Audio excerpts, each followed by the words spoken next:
Submit questions to today's presenter by typing your questions into the chat pod to the right of your screen. You may send in your questions at any time during the presentation. We will collect these and address them during the Q&A session at the end. A recording of today's presentation will be sent after the webinar, and we encourage you to share it with your interested colleagues who could not attend.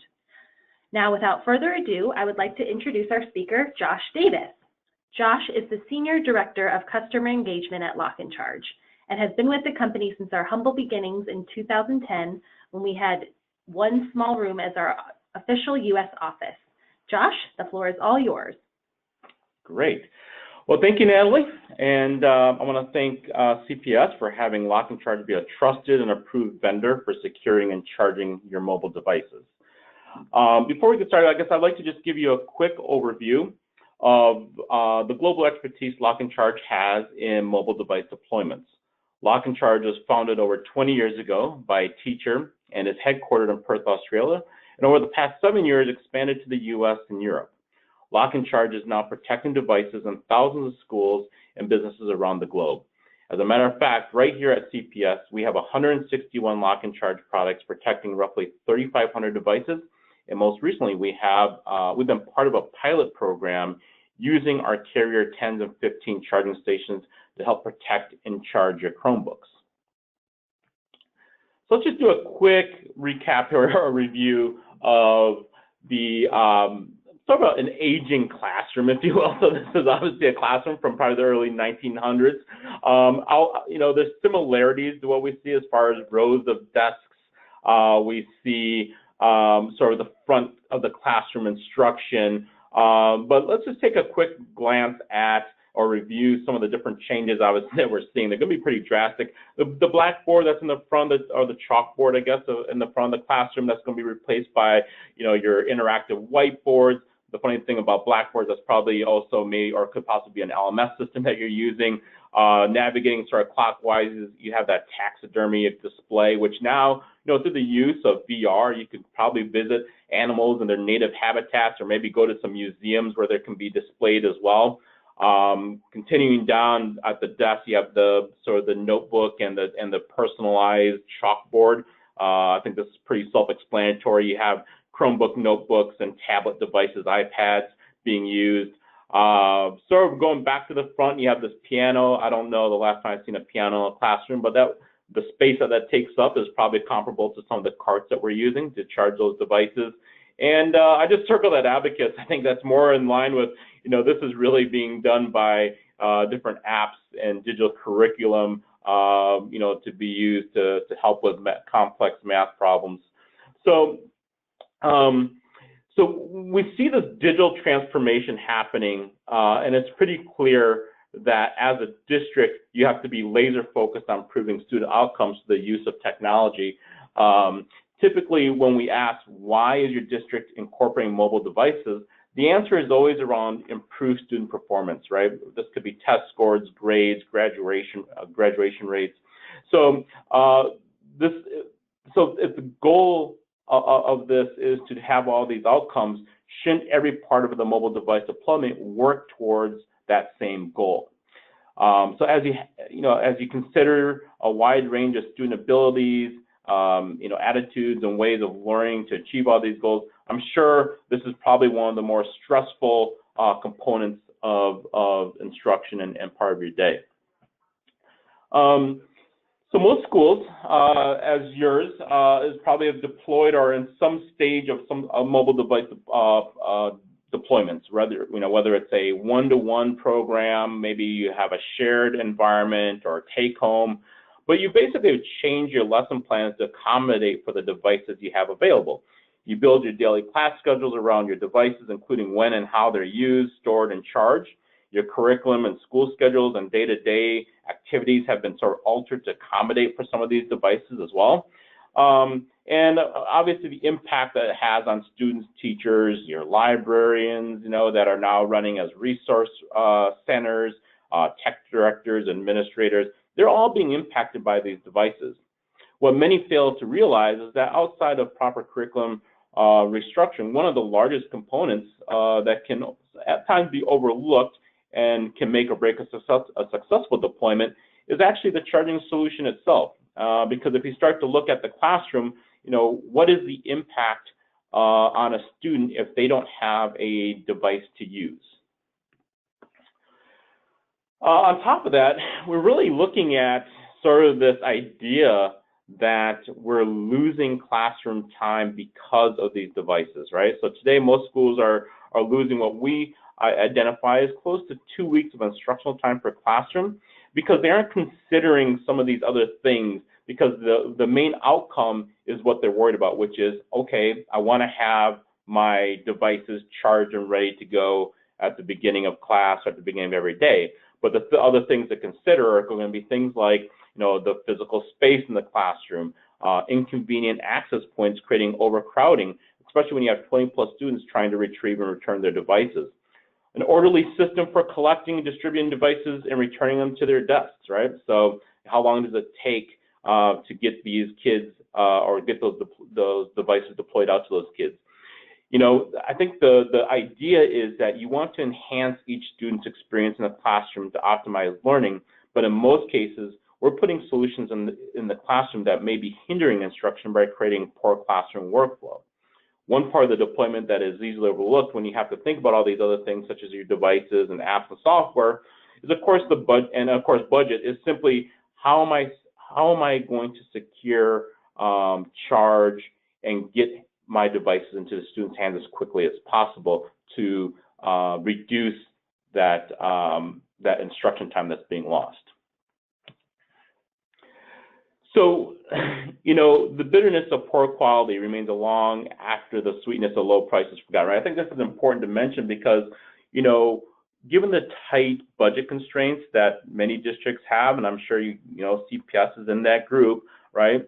I think as customers or consumers, we're using that low-cost consumer-grade solutions, right, for charging and deploying devices. And these solutions waste up, as we mentioned, up to 2 weeks of classroom time per cart due to their poor design of single-point access to those devices. You've planned lessons that require using devices. Then when you ask students to get their devices, and get back to that, this is that wasted time that's taken away from instruction. The time from kid 1 to kid X to get a device and return to their seat can arguably be the teacher's worst 5 minutes of the class. With traditional cabinet-style carts, students are bottlenecking at the cart to get their devices, not to mention at the end of class having to, as an instructor, if you're the ones responsible for those devices, having to bend down to plug those devices into the bottom shelves. The cords are hanging out, they're getting tangled, they're getting clipped by the doors, you're replacing bricks. Let's be honest, this is really a mess. So probably the biggest impact is having to go through, or the biggest impact of maybe choosing some of these cost-effective solutions is really the process of going through to evaluate, right? So what I mean by that is writing the new proposals to evaluate yet another poor quality product, piloting solutions, getting funding, and finally getting board approval. So having to go through that repeatedly every time you're not happy with a solution, that's sort of the long-term effects. So this becomes the effect of people overlooking when making a buying decision that simply could be, a cost factor rather than looking at the bigger picture. So starting tomorrow, let's just sort of see, if we can help achieve getting those 2 weeks of instruction time, getting that instruction time back. And this can be done simply by changing the design of your charging solutions. And we can achieve this by looking differently at how things are designed. We're going to show this example in a short video, but let's see what we can do to get those 2 weeks back.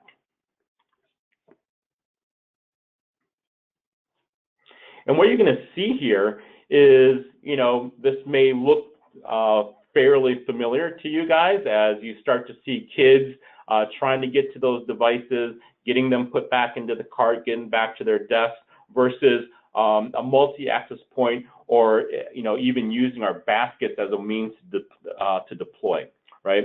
When we start to look at the time savings, we're basically saying that we can cut your device deployment times in half, right? and make it more orderly, make it safer on the devices, make it less stressful as a teacher. But what can we do with those 2 weeks, or those minutes that compound into those 2 weeks over the course of the school year? Again, I think it goes back to what are the initiatives that you guys are looking at from a district, right?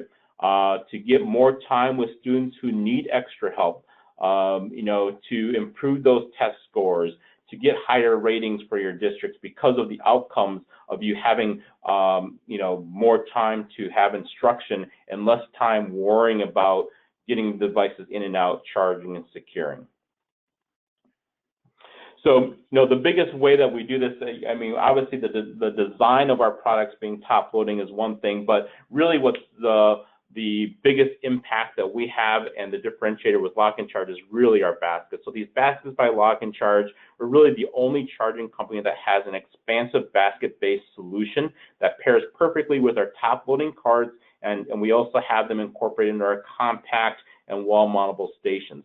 Our baskets they're made to accommodate devices as small as an iPad mini up to a 13-inch notebook. The use of these baskets with or without dividers can also help to accommodate for those different protective cases and covers that you may be using. These baskets are designed to sort of modularize your device into smaller workable groups to easily and safely distribute and move devices in your classroom or from room to room if you're in a shared environment.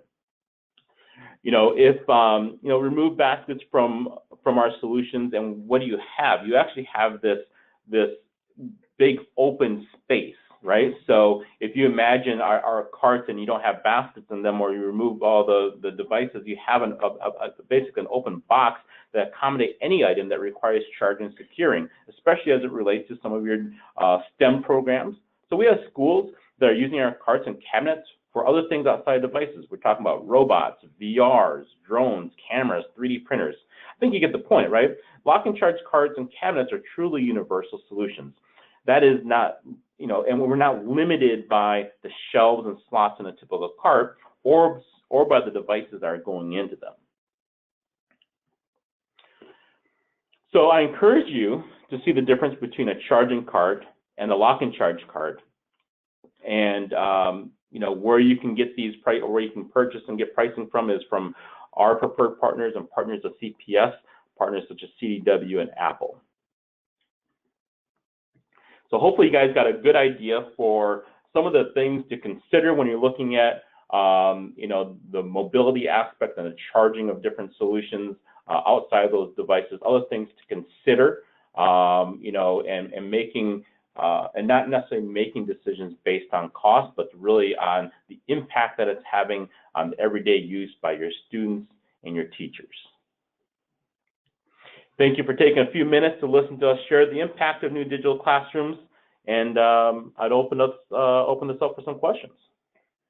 Wonderful. Thank you, Josh. We're now going to begin answering the questions submitted during the presentation. So while there were not any questions submitted to the chat pod, we did have a few questions sent to us before the webinar that we would like to address. So Josh, the first question is, how many devices can the baskets hold, and what is the largest size device that can fit in the basket? Great question. So our baskets can accommodate 5 devices per basket, and they can accommodate any device in that tablet notebook form factor up to 13 inches. And should you need to have something where, maybe you have some thicker cases, you can take the dividers out as well and can accommodate maybe some of those thicker devices as well. Sounds good. The second question is, do any of our products come with the baskets? If so, which ones?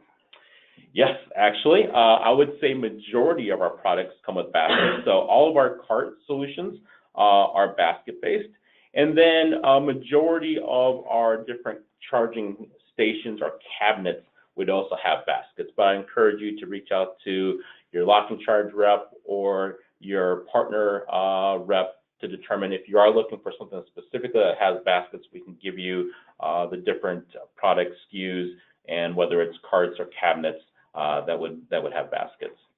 Sounds good. So do you have any suggestions if the devices don't fit into those slots of the baskets? Yeah, actually, and that happens at times. Some people are choosing to opt for some larger devices, maybe something larger than 13 inches. All of our carts have optional rack systems or dividers. Some of our carts have both of them, but if you have a device that is larger than 13 inches, we can put dividers into the carts that allow for those larger screen sizes as well. Sounds good. Well, thank you, Josh, and thank you to everyone for attending this webinar. If you have any other questions, please contact marketing@LocknCharge.com, which is also appears on your screen here. You will also receive a follow-up email with a link to view the recording of today's webinar and info on how to contact us. So on behalf of Josh and LocknCharge, thank you again, CPS, for joining us today.